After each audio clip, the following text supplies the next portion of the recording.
Pada kesempatan kali ini kita akan belajar tentang hak dan kewajiban. Nah, apakah anak-anak ingat apa arti hak?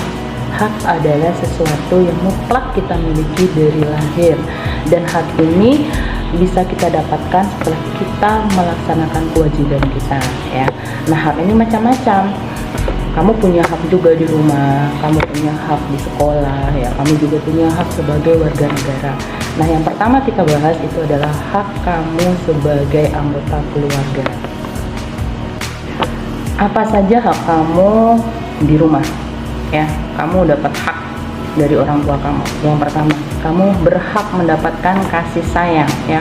Jadi orang tua kamu tuh harus memberikan kasih sayang yang banyak terhadap kamu. Terus yang kedua, kamu mendapatkan uang jajan, ya. Kamu mendapatkan uang jajan, kamu mendapatkan fasilitas untuk belajar, itu salah satunya. Jadi ingat, ibu sudah mencontohkan 3, ya. Itu adalah hak kalian untuk mendapatkan haknya di keluarga. Nah, bagaimana hak kamu di sekolah? Yang pertama, kamu mendapatkan pelajaran dari ibu atau bapak guru. Yang kedua, kamu mendapatkan nilai dari bapak atau ibu guru. Yang ketiga, kamu mendapatkan perlakuan yang sama di sekolah. Yang keempat, kamu juga bisa mendapatkan kasih sayang dari ibu dan bapak guru yang ada di sekolah, ya. Nah, jadi ibu tetap memberikan kasih sayang kepada kalian walaupun hanya melewati daring. Ingat, nak, memberikan kasih sayang itu tidak hanya bertatap muka, tapi melalui pembelajaran daring ini ibu juga memberikan kasih sayang kepada kalian. Bagaimana caranya? Ya, salah satunya ibu mengingatkan kalian untuk absen. Ibu selalu mengingatkan kalian untuk selalu menjaga kesehatan. Ibu juga selalu mengingatkan kalian untuk melaksanakan atau mengerjakan tugasnya. Itu juga merupakan bentuk kasih sayang ibu kepada kalian, ya. Nah, sekarang kewajiban. Apa arti kewajiban? Kewajiban itu adalah sesuatu yang harus kita laksanakan dengan penuh tanggung jawab, ya. Tanpa perlu disuruh, kamu sudah harus bisa melaksanakan kewajiban kamu. Nah, sebagai pelajar, apa aja kewajibanmu? Ya, tentunya belajar, ya. Di keluarga, apa aja kewajibanmu? Banyak sekali. Yang pertama, kamu harus patuh kepada orang tua kamu. Apa yang disuruh kedua orang tuamu harus kamu patuhi. Tentunya yang baik. Jangan yang jelek-jelek kamu ikuti. Tapi menurut ibu tidak ada satupun orang tua yang menyuruh ke arah yang jelek. Nggak ada. Semuanya menyuruh ke arah yang baik. Contoh, misalnya kamu disuruh belajar mengurangi penggunaan handphone untuk bermain game. Nah, ya itu kamu harus patuhi. Misalnya orang tua kalian menyuruh jam bermainmu dikurangi sampai jam 8 malam atau jam 9 malam. Berarti ya kamu juga harus menuruti. Oh iya, berarti saya harus mengurangi jam bermain saya sampai jam 9 malam, ya. Nah, kemudian kamu apalagi kewajibannya? Kamu membantu orang tua di rumah. Ayo, apakah kamu udah membantu orang tuamu di rumah setiap hari? Apa yang harus kalian bantu? Banyak. Kalian bisa membantu pekerjaannya yang belum dikerjakan oleh orang tuanya yang di rumah, ya. Misalnya yang putri-putri atau yang putra sama aja. Kalau misalnya orang tuanya belum mencuci piring, ya bantu cuci piring. Kalau misalnya belum menyapu, ya bantu menyapu. Kalau orang tuanya hari Minggu misalnya mencabuti rumput, membersihkan halaman depan yang belakang, ya kamu bangun, kamu bantu orang tuamu. Jangan kamu sibuk dengan handphonemu aja. Orang tuanya pontang-panting, bersihkan dapur, bersihkan apa, kamu enggak. Ibumu lagi masak, bantu. Walaupun cuma bantu-bantu kupas-kupas bawang, itu orang tua udah senang sekali loh, nak, ya. Ingat, jadi kamu juga harus membantu kedua orang tuamu di rumah. Kemudian kalian kewajibannya juga harus hormat dan patuh serta sopan kepada orang tuamu. Gunakan bahasa yang benar, ya. Ketika kamu berbicara dengan orang yang lebih tua, itu kamu harus berbicara dengan sopan, ya. Jangan kamu berbicaranya itu seperti dengan kawanmu, ya. Kamu melewati orang tua yang sedang duduk, kamu lagi jalan atau kamu lagi bermain, kemudian ada ibu-ibu atau ada bapak-bapak yang sedang duduk di situ, terus kamu lewat aja, kamu nggak bilang permisi. Itu betul-betul anak yang nggak sopan. Anak yang sopan yang gimana? Ya kamu tundukkan badanmu, kamu bilang permisi bu, permisi pak. Itu artinya kamu sopan. Tapi kalau kamu lewat depan orang tua, entah pakai sepeda, entah jalan kaki, cuek aja, wush, nggak ada sedikit pun kalian bertanya atau kalian tidak ada sedikit pun permisi, aduh, itu nggak sopan ya. Jadi jangan kalian melakukan hal yang seperti itu. Nah, itu kewajiban kalian juga. Yang kewajiban berikutnya apa? Ya karena kamu pelajar, ya kamu harus belajar dengan rajin. Tugas yang diberikan oleh guru harus dikerjakan. Nah, dikerjakannya bagaimana? Jangan asal-asalan. Kalau kamu ngerjakannya asal-asalan, ya nilainya juga rendah ya. Apa yang diberikan oleh guru tugasnya? Misalnya A, ya kamu harus mengerjakannya ya A. Jangan ibu suruhnya A, kamu ngirimnya ke saya Z. Nggak nyambung ya nak ya. Jadi kamu harus betul-betul belajar dengan rajin mengerjakan segala tugas-tugas yang diberikan oleh ibu ataupun bapak guru. Itu adalah kewajibanmu sebagai seorang pelajar.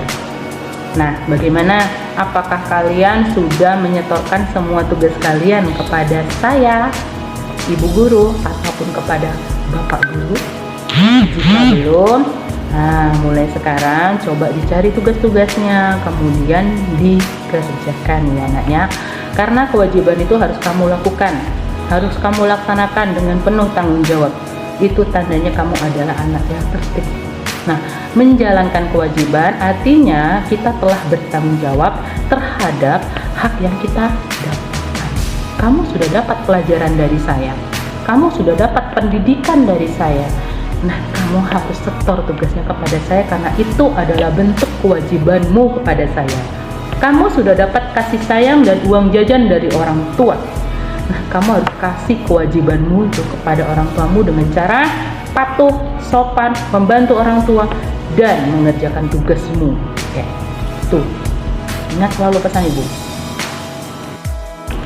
Nah, tadi sudah kita bahas hak dan kewajiban di lingkungan keluarga dan sebagai anggota pendidikan ya, atau di lingkungan sekolah. Nah, sekarang apa saja hak dan kewajiban kamu sebagai warga negara Indonesia yang baik dan benar? Satu ya, kita bahas hak dulu ya. Contoh hakmu sebagai warga negara yang baik. Yang pertama, kamu berhak untuk memilih, memeluk dan menjalankan agamamu masing-masing ya. Jadi kalau kamu ingin memeluk agama Islam ya kamu berhak. Kamu tidak boleh dipaksa oleh siapapun untuk memeluk dan menjalankan agama ya. Jadi kamu dari lahir kamu berhak bebas memilih. Terus yang kedua, kamu mendapatkan perlindungan hukum yang sama ya. Jadi kamu dapat perlindungan hukum dari negara yang sama. Terus yang ketiga, kamu memperoleh pendidikan ya. Kamu bisa sekolah sampai sekarang kenapa? Karena dari pemerintah juga memberikan fasilitas pendidikan. Ada SD dimanapun, ada SMP dimanapun. Apalagi sekarang pendidikan itu sudah sampai 9 tahun, sampai selesai SMP itu baru sudah menjadi selesai pendidikannya, batas kecilnya, batas apa Bu kalau dibilang? Batas doang. Iya mas, sekolahnya itu paling kecil tuh sampai SMP. Syukur-syukur kalian sekolahnya itu sampai SMA ya kan. Syukur-syukur lagi bisa sampai kuliah ya. Nah setelah itu yang keempat, kalian juga berhak atas pekerjaan dan penghidupan yang layak. Yang kelima, kamu memiliki kedudukan yang sama di mata hukum ya. Jadi nggak ada lagi hukum yang berat sebelah. Jadi semuanya sama. Apapun kesalahannya itu sudah ada pasal-pasalnya, akan diproses secara hukum dengan adil ya. Itu adalah contoh hak kita sebagai warga negara yang baik. Nah sekarang apa sajakah kewajiban kita sebagai warga negara? Yang pertama, kita harus membina dan melaksanakan hak dan kewajiban kita dengan baik. Jadi kita harus bisa juga membela negara kita dengan cara apa? Banyak caranya ya zaman sekarang. Kalau zaman dulu ya kita berperang, wah kita perang pakai tembak-tembakan. Iya, kalau sekarang nggak ada lagi. Sekarang kita berperangnya dengan apa? Dengan teknologi. Bagaimana cara kalian itu menggunakan teknologi dengan tepat guna? Jadi kamu difasilitasi handphone. Hari ini kita belum bisa belajar tatap muka, kita masih belajar daring. Jadi ya kamu gunakan handphone kamu dengan bijak. Jangan kamu gunakan handphonemu diutamakan untuk game, medsos, ya TikTok, ya snack video, Ya jangan. Kamu diberikan handphone dengan orang tuamu, kenapa? Karena orang tua kamu ingin kamu belajar, ya. Jadi gunakanlah handphonemu untuk belajar, bukan untuk yang lain-lain, ya. Tuh. Kemudian sebagai pelajar kamu juga harus melaksanakan tata tertib sekolah. Walaupun kamu belajarnya daring, tata tertib sekolah tetap ada. Salah satunya apa? Ya misalnya ibu suruh kalian absen, ya absen, jangan lewat hari. Itu juga termasuk dalam tata tertib. Nah, kalau membayar SPP kita nggak ada, karena kita memang tidak membayar SPP, ya. Terus yang jelas tugas-tugas yang diberikan oleh guru itu harus dilaksanakan. Jadi sekali lagi ibu ingatkan, kalian laksanakanlah kewajiban kalian dengan baik dan benar sebagai anggota keluarga, sebagai pelajar, ya. Nah, karena dengan kewajiban yang kalian laksanakan dengan penuh tanggung jawab itu akan membentuk kalian menjadi manusia yang bertanggung jawab, ya. Nah, zaman sekarang ini manusia-manusia bertanggung jawab itulah yang akan menjadi orang-orang yang sukses. Anak-anak pengen sukses kan?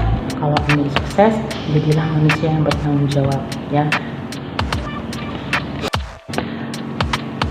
Manfaat yang anak-anak dapatkan ketika anak-anak sudah melaksanakan haknya, ya.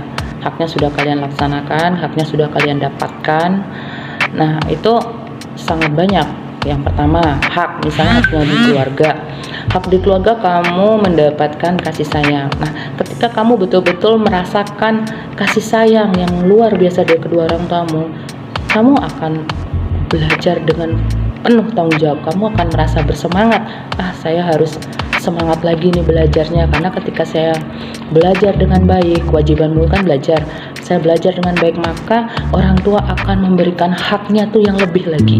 Itu manfaatnya di kehidupan sehari-hari. Ketika kalian menjadi anggota keluarga, kamu belajar. Nah, misalnya di rumah hak kamu kan juga mendapat kasih sayang. Nah, bagaimana cara kamu juga supaya bisa mendapat kasih sayang lebih? Ya, kamu rajin di rumah. Kalau kamu rajin di rumah membantu orang tua, tentunya orang tua juga akan lebih sayang kepadamu, ya. Itu salah satu manfaat bahwa kalian melaksanakan haknya, mendapatkan haknya dan melaksanakan kewajibannya dengan tepat, ya. Sampai di sini pembelajaran kita tentang hak dan kewajiban. Ibu harap anak-anak bisa membuat rangkuman atau catatan dari pembelajaran yang ibu sampaikan hari ini. Ibu akhiri, Assalamualaikum warahmatullahi wabarakatuh.